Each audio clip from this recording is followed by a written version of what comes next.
So good morning mga igan! At gagawa ngayon tayo ng tinolang manok. At simple lang itong aking ingredients sa paggagawa ng tinolang manok.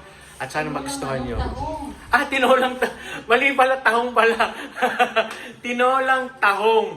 At sana magustuhan nyo itong aking recipe. Simple lang ito pero masarap. So itong aking ingredients, maraming luya, bawang, sibuyas, kamatis, at ito yung aking tahong. Ayan o.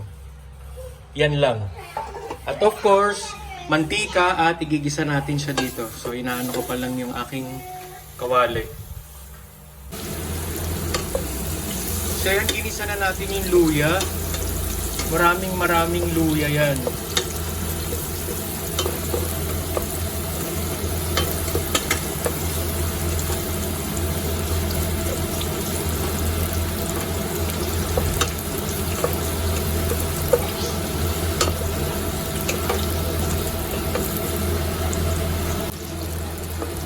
Yan, nilagay ko na yung sibuyas at yung bawang, sinabay ko na.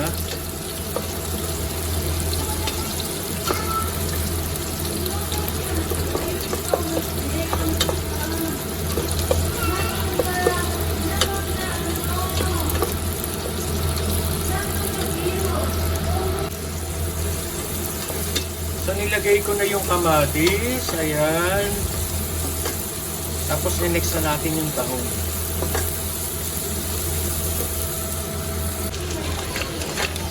Kaya nilagay na natin yung tahong at tatakpan lang natin yan kasi magtutubig yan.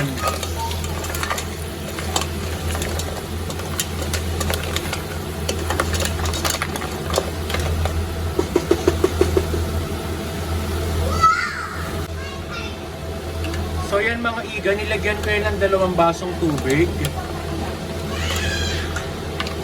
At lalagyan lang natin yan ng asin at okay na yan, masarap yan.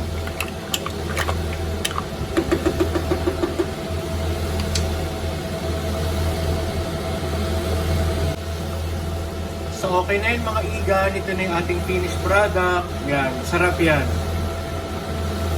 Ready to serve na.